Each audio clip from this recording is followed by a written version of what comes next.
अर्ज किया है कि दिल की बात जुबान पे आई है, वो ना समझें कैसी रुसवाई है। बकवास बंद कर अपनी और पढ़ ले 2 अक्षर जिंदगी में। दिल 2 अक्षर, नालायक। आज हम एटम के दिल की बात करने वाले हैं। एटम का दिल क्या हुआ? उसका nucleus. Nucleus comprises of nucleons. Nucleons क्या होते हैं? प्रोटॉन्स और न्यूट्रॉन्स। तो अगर मैं एक एटम के बारे में बात करूं, ड्यूटेरियम को पकड़ लेते हैं। तो अगर मैं ड्यूटेरियम की बात करूं तो ये क्या है? 1H2। Now concentrate on this. तो ये ड्यूटेरियम मैं बोल रही हूँ। तो इसके न्यूक्लियस में क्या होगा? अगर ये ग्रीन सर्कल न्यूक्लियस है, ड्यूटेरियम का न्यूक्लियस है, तो इसके न्यूक्लियस में क्या होगा? एक प्रोटॉन होगा और एक न्यूट्रॉन होगा। अब इस ब्लू वाले डॉट को मैं कह रही हूँ न्यूट्रॉन, और ये रेड से सर्कल को क्या कह रही हूँ मैं? प्रोटॉन। ठीक हो गया कि ड्यूटेरियम है, उसका न्यूक्लियस है, और उस न्यूक्लियस में क्या है? एक प्रोटॉन और एक न्यूट्रॉन, और इन दोनों को हम क्या कहते हैं मिला के? न्यूक्लियॉन्स। यहाँ तक आपको बात पता है। और एक इलेक्ट्रॉन है जो कि इस न्यूक्लियस के अराउंड घूम रहा है। तो ये इलेक्ट्रॉन है, ब्लैक डॉट। अगर रिप्रेजेंटेशंस आपको क्लियर हैं, ये आपका ड्यूटेरियम है। तो नेक्स्ट क्वेश्चन जो मैं आपसे पूछने वाली हूँ वो है कि अगर न्यूक्लियस में प्रोटॉन और न्यूट्रॉन रहते हैं तो न्यूक्लियस में इलेक्ट्रॉन क्यों नहीं रह सकता? अगर मैं ड्यूटेरियम के बारे में बात करूँ तो इसके न्यूक्लियस में ये है, पर इसका न्यूक्लियस ऐसा क्यों नहीं हो सकता जिसमें 2 प्रोटॉन हो और एक इलेक्ट्रॉन हो? अगर मैं चार्ज के बारे में बात करूं तो इसका जो न्यूक्लियस है पॉजिटिवली चार्ज्ड है, ये पॉजिटिवली चार्ज्ड है, और चार्ज क्या है? 1 प्रोटॉन। आपको पता है प्रोटॉन क्या है? Positively charged. न्यूट्रॉन्स न्यूट्रल हैं, तो इसका चार्ज 0 है। इलेक्ट्रॉन का चार्ज क्या है? नेगेटिव। तो कुल मिला के अगर न्यूक्लियस में ये दोनों ही रहते हैं, ये 0, तो नेट चार्ज जो न्यूक्लियस में आता है वो प्रोटॉन्स की वजह से आता है, जो कि पॉजिटिव होगा। ये चार्जेस के बारे में आपको पता है। तो मैंने कहा ड्यूटेरियम ये है, ड्यूटेरियम ये क्यों नहीं हो सकता? अब इसके भी न्यूक्लियस में 2 प्रोटॉन्स हैं, और मान लीजिए अगर एक इलेक्ट्रॉन है तो इसका भी चार्ज क्या हुआ? नेट पॉजिटिव, 2 - 1, तो ये +1। ठीक है, +1 चार्ज का इसका न्यूक्लियस है, और इसका भी न्यूक्लियस +1 चार्ज है, बिकॉज न्यूट्रॉन्स का चार्ज 0 है। इसके अराउंड भी एक इलेक्ट्रॉन घूम रहा है न्यूक्लियस के अराउंड, और इसके अराउंड भी। तो ऐसा भेदभाव क्यों हो रहा है? हम ड्यूटेरियम को ये कह रहे हैं, ये क्यों नहीं? Why can't electrons exist inside the nucleus? Deuterium atom के दिल में, इसके कोर में न्यूट्रॉन्स और प्रोटॉन्स के लिए तो जगह है, बट इलेक्ट्रॉन्स के लिए जगह क्यों नहीं है? The nation wants to know. शांति बनाए रखें। तो जब तक न्यूट्रॉन की डिस्कवरी नहीं हुई थी, ये जो ब्लू डॉट आप देख रहे हैं, जब तक न्यूट्रॉन की डिस्कवरी नहीं हुई थी, तब लोग सोचते थे कि जो न्यूक्लियस है उसके अंदर सिर्फ प्रोटॉन्स हैं और कुछ इलेक्ट्रॉन्स। ये जो कुछ इलेक्ट्रॉन्स हैं वो प्रोटॉन्स के कुछ पॉजिटिव चार्ज को न्यूट्रलाइज कर देंगे। जितने भी इलेक्ट्रॉन्स हैं उतना ही पॉजिटिव चार्ज न्यूट्रलाइज हो गया, लेकिन प्रोटॉन का नंबर न्यूक्लियस में इलेक्ट्रॉन्स से ज़्यादा है। दिल को ऑप्टिमिस्टिक रह के अच्छा लगता है, तो न्यूक्लियस का नेट चार्ज इसमें भी पॉजिटिव ही रहा। और लोग कहते थे जो बाकी के बचे कुछ इलेक्ट्रॉन्स हैं कि इलेक्ट्रॉन्स का नंबर अगर प्रोटॉन्स के इक्वल है, so that atom as a whole is electrically neutral, तो बाकी के इलेक्ट्रॉन्स उस न्यूक्लियस के अराउंड घूम रहे हैं और ज़िंदगी अच्छी कट रही है। ठीक है, इस हाइपोथेसिस को और तवज्जो इस फैक्ट से भी मिली कि उन्होंने देख रखा था कि जो रेडियो एक्टिव न्यूक्लियाई होते हैं वो प्रोटॉन्स और इलेक्ट्रॉन्स एमिट करते हैं। बीटा डीके के बारे में अगर आपने सुना होगा, इसके साथ एक और पार्टिकल भी आता है, उसको अभी छोड़ो। यहाँ न्यूट्रॉन नहीं अभी पता चल रहा, तुम्हें एंटी न्यूट्रिनो की पड़ी है। ठीक है, कोई भी रेडियो एक्टिव न्यूक्लियस है, रेडियो एक्टिव मैंने बताया था अशांति, ठीक है, जिसको स्टेबिलिटी नहीं है किसी वजह से, तो वो कुछ ना कुछ करेगा स्टेबल होने के लिए, कोई ना कोई प्रोसेस से कुछ ना कुछ बदलता रहेगा जब तक वो स्टेबल ना हो जाए। और ये चीज़ देखी गई थी कि radio active nuclei spontaneously emit करते हैं प्रोटॉन और इलेक्ट्रॉन। प्रोटॉन तो वो कह ही रहे थे कि न्यूक्लियस में है, लेकिन अगर इलेक्ट्रॉन न्यूक्लियस से बाहर आया है, अगर इलेक्ट्रॉन न्यूक्लियस से बाहर आया है तो ये इसी के अंदर रहा होगा, तभी तो ये बाहर आया है। दिल की बात जुबान पे आई है, वो ना समझे कैसे रुसवाई है। लेकिन आप जानते हैं ये लाइफ है, ऐसा कुछ भी नहीं है। रियलिटी ये है कि nucleus consist of nucleons. Nucleons क्या है? प्रोटॉन्स और न्यूट्रॉन्स। इलेक्ट्रॉन्स की कोई जगह नहीं है न्यूक्लियस में। तो ऐसा क्यों है, ये भेदभाव क्यों है, इसके बारे में अब जानते हैं। तो पहला रीज़न क्या है? Nuclear size. अगर मैं इलेक्ट्रॉन को किसी न्यूक्लियर डायमेंशंस के बॉक्स में कन्फाइन कर दूं तो इसकी एनर्जी 20 MeV से ज़्यादा होनी चाहिए। लेकिन इलेक्ट्रॉन्स एमिटेड इन बीटा डिके, अगर इसकी एनर्जी फाइंड आउट करें तो इसकी एनर्जी सिर्फ 2 या 3 MeV है, ओनली 2 और 3 MeVs। और अगर हम प्रोटॉन को न्यूक्लियर डायमेंशंस में कन्फाइन करें तो उसकी एनर्जी निकलती है अराउंड 0.2 MeV, जो कि बिल्कुल जायज़ है। तो ये पहला रीज़न है कि इलेक्ट्रॉन्स न्यूक्लियस में क्यों नहीं रह सकते। दूसरा रीज़न क्या है? Nuclear spin. अब न्यूक्लियर स्पिन क्या है ये आपको अभी इस लेवल पे समझ नहीं आएगा, इसके लिए एक सेपरेट वीडियो बनानी पड़ेगी जिसमें हम सिर्फ और सिर्फ स्पिन के बारे में बात करेंगे। अभी के लिए आपको क्या जानना है? स्पिन क्वांटम नंबर है, वो है हाफ, कि स्पिन की वैल्यू ये है, ठीक है। फिर उसके बाद हम इसकी ओरिएंटेशंस के बारे में भी बात करते होते हैं कि स्पिन किस डायरेक्शन में है। अगर इस डायरेक्शन में स्पिन हाफ है तो बिल्कुल इसके एंटी पैरेलल डायरेक्शन में स्पिन क्या होगा? -हाफ। अभी तक आपको सिर्फ ये जानना है। तो न्यूक्लियर स्पिन, अब इस दुनिया ने पहले खुद को कैटेगरीज में बांट दिया और उसके बाद इन बेचारे पार्टिकल्स को भी। तो ये न्यूट्रॉन, प्रोटॉन और इलेक्ट्रॉन्स ये क्या हैं? इनकी एक कैटेगरी है, इनको हम क्या कहते हैं? फर्मियॉन्स, ठीक है। इनकी एक क्लासिफिकेशन है, इनको कैटेगराइज कर दिया इसमें। अब फर्मियॉन्स की एक धारणा है, जैसे हर एक कैटेगरी की, हर एक समाज की कोई आइडियोलॉजी होती है, इनकी धारणा है, इनके कुछ सिद्धांत हैं। ये कहते हैं हम फॉलो करेंगे पॉलीज एक्सक्लूजन प्रिंसिपल। तो कोई प्रिंसिपल है जिसका नाम है पॉलीज एक्सक्लूजन। इस प्रिंसिपल को ये फर्मियॉन्स फॉलो करेंगे। और ये प्रिंसिपल कहता क्या है? ये प्रिंसिपल कहता है कि no two identical fermions can simultaneously occupy the same quantum state। इसको कैसे समझेंगे हम?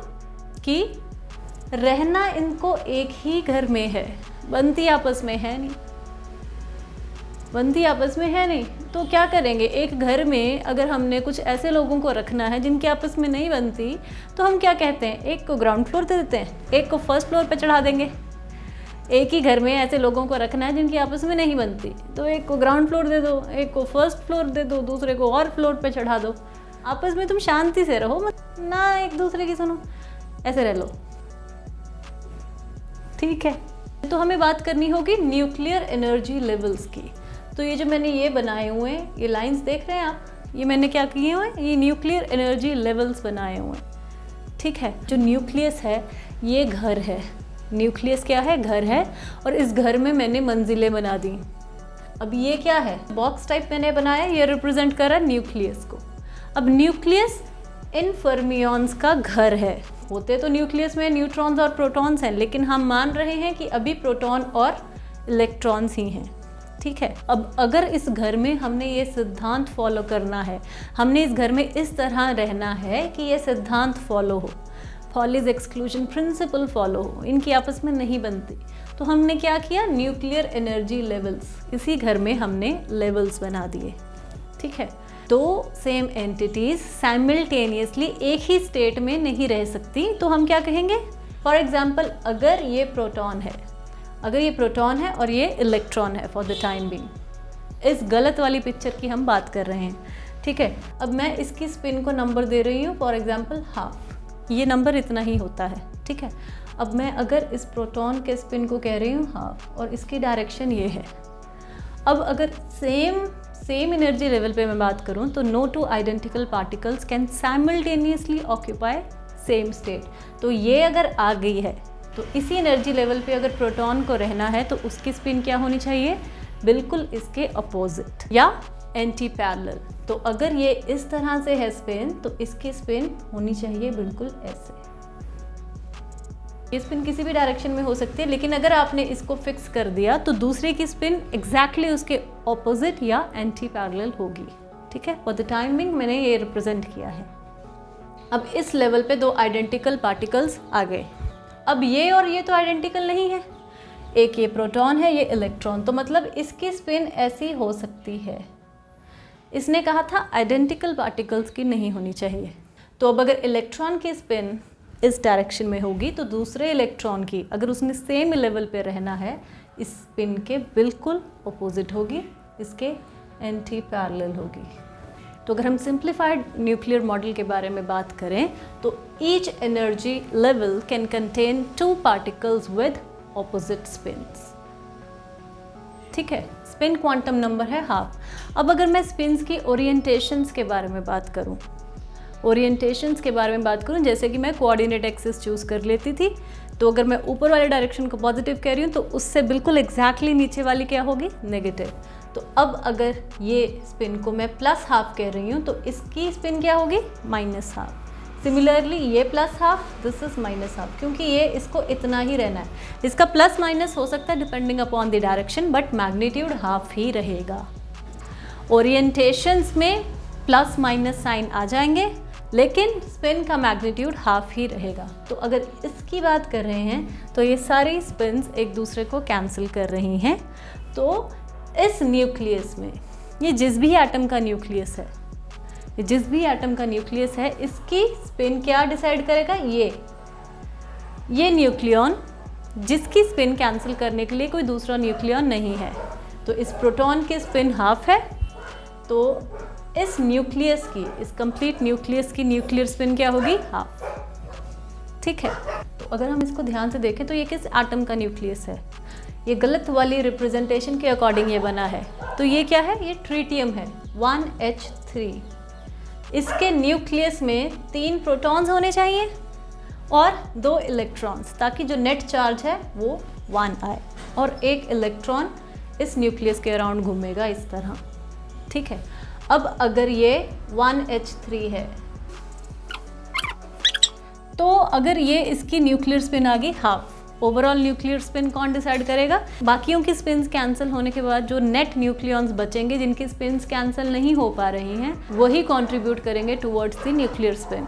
अब ट्रीटियम के न्यूक्लियस में प्रोटॉन्स और इलेक्ट्रॉन्स के रहने का एक और तरीका बनाते हैं, जो कि ये है। ये हो भी सकता है, ये नहीं भी हो सकता, अभी आपको सिर्फ देखना है, अभी आपको सिर्फ मानना है जो मैं बोल रही हूँ वो सही है। ठीक है, तो अगर इसका स्पिन ये है इस डायरेक्शन में तो इसका ऐसे होना चाहिए।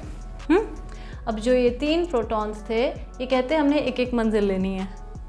ये एनर्जी के पॉइंट ऑफ व्यू से पॉसिबल नहीं होगा, पर अभी के लिए मैं आपको दिखा रही हूँ कैसे हो सकता है स्पिन्स में।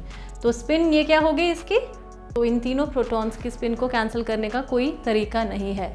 तो ये स्पिन क्या हो गई, 3/2। ये ट्रीटियम का ही न्यूक्लियस है, इस गलत वाले मॉडल से। तो इस ट्रीटियम के न्यूक्लियस का स्पिन इस तरह के अरेंजमेंट से क्या आ गया, 3/2।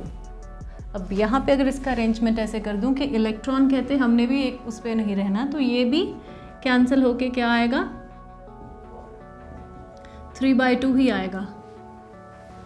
ठीक है, तो सेम एटम के एक ही न्यूक्लियस में जो परिवार वाले हैं, उनके रहने के तौर तरीके जो हैं उन पे डिपेंड कर रहा है कि जो न्यूक्लियर स्पिन है जो निकल के आएगा वो कितना है। ठीक है, अब अगर प्रोटॉन एक ही है और इलेक्ट्रॉन किसी न्यूक्लियस में नहीं है, मैं बात कर रही हूँ किसकी, 1H1 की। इसका अगर रिप्रेजेंटेशन कुछ इस तरह से देखा जाए तो इसमें इलेक्ट्रॉन नहीं होगा इसके न्यूक्लियस में, वो एक बाहर होगा। तो ये 1H1 का है, तो इसमें स्पिन क्या होगी, स्पिन होगी इसमें, हाँ, इस वाले में। सिमिलरली आप बात कर सकते हैं इसकी, ये क्या होगा, ये किसका न्यूक्लियस होगा, ये किसका न्यूक्लियस बनाया मैंने, 4 प्रोटॉन्स किस में होंगे, इसका न्यूक्लियस का मास 4 आएगा। ठीक है, और जो चार्ज है वो 2, तो ये 4 हीलियम का है। मास प्रोटॉन्स की वजह से ही आ रहा है क्योंकि इलेक्ट्रॉन्स का मास आपको पता है क्या है, मास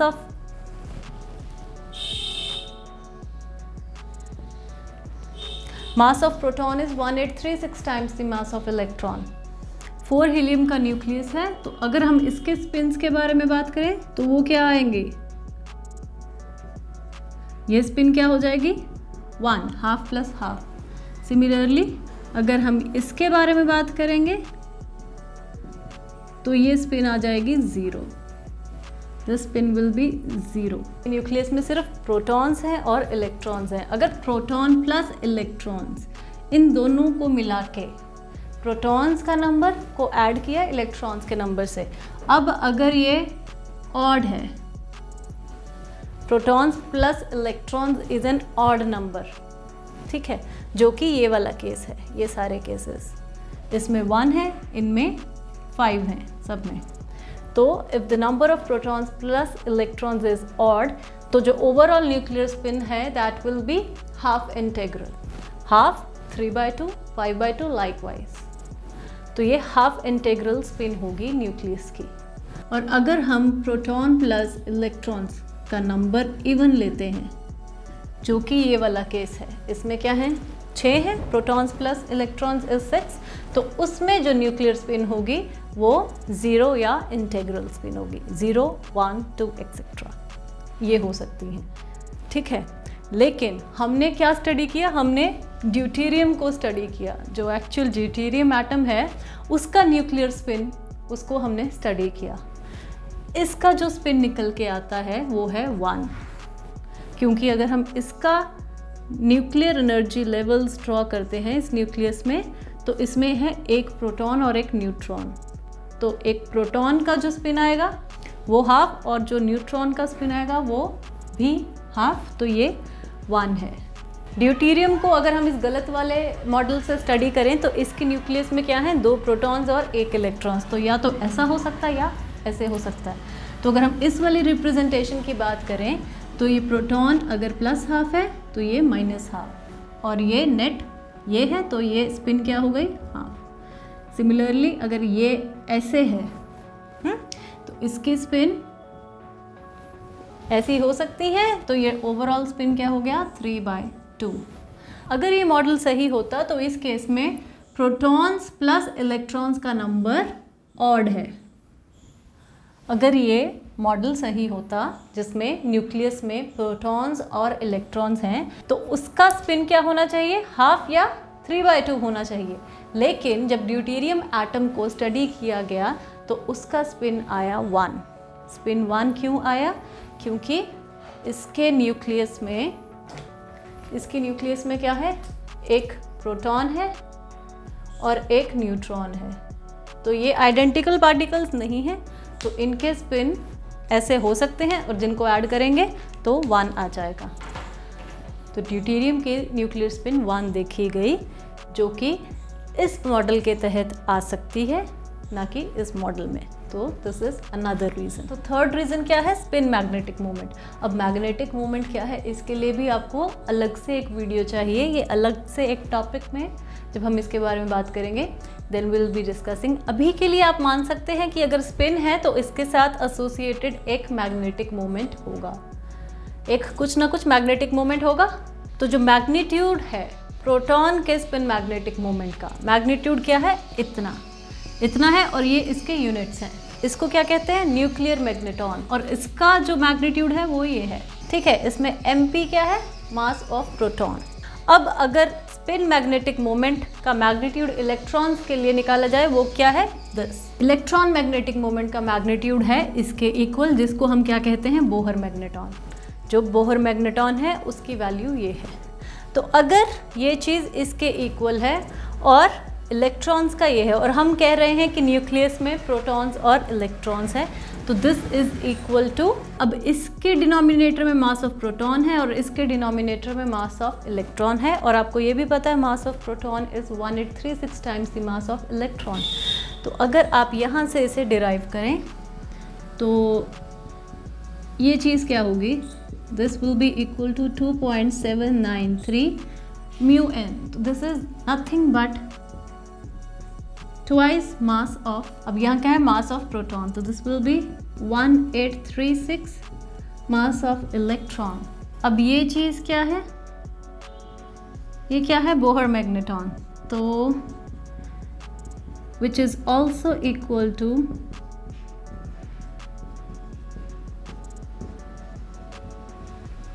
दिस। ये चीज इसके इक्वल है।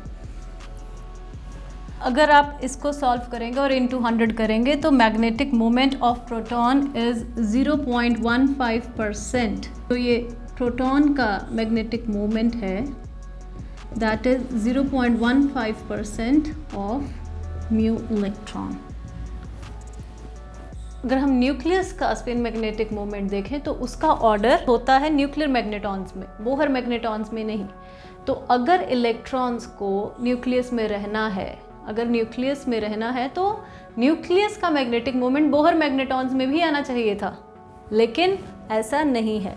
मास ऑफ इलेक्ट्रॉन कम है तो बोहर मैग्नेटॉन्स बहुत ज़्यादा है न्यूक्लियर मैग्नेटॉन से, लेकिन मैग्नेटिक मोमेंट न्यूक्लियस का इसमें आता है, इसमें नहीं। इलेक्ट्रॉन अगर न्यूक्लियस में होता तो कहीं ना कहीं मैग्नेटिक मोमेंट बोहर मैग्नेटॉन्स में आता, बट ऐसा नहीं है। फोर्थ रीज़न क्या है, इलेक्ट्रॉन न्यूक्लियर इंटरैक्शन।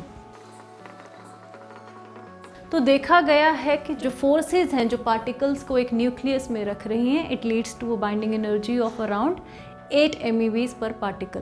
तो 8 MeVs पर पार्टिकल, ये एनर्जी बहुत ज़्यादा है। तो if some electrons can bind this strongly to protons in a nucleus, तो बाकी सारे इलेक्ट्रॉन्स फिर बाहर क्यों रह गए, वो क्यों नहीं न्यूक्लियस में आ गए। और एक चीज़, when we observe the scattering of fast electron by the nucleus, nucleus में क्या है, ये तो अनचार्ज्ड है न्यूट्रॉन्स, तो और एक प्रोटॉन से हो रही है।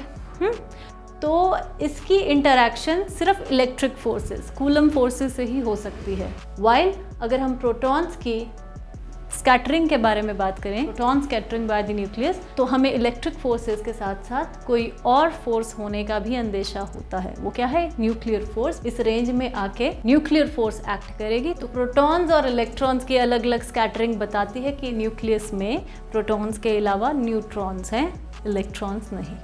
तो न्यूक्लियर इलेक्ट्रॉन्स के गलत हाइपोथेसिस को तब तक मान्यता मिलती गई जब तक न्यूट्रॉन की डिस्कवरी नहीं हो गई 1932 में। So that was all for today. I hope you liked my video. If you do not forget to give it a big thumbs up. Do subscribe to my channel and do press the bell icon so that you get a notification whenever I post a video on YouTube. You can also follow me on Instagram. I'll be back with my next video. Till that time, do not forget to take really good care of yourselves. Bye bye.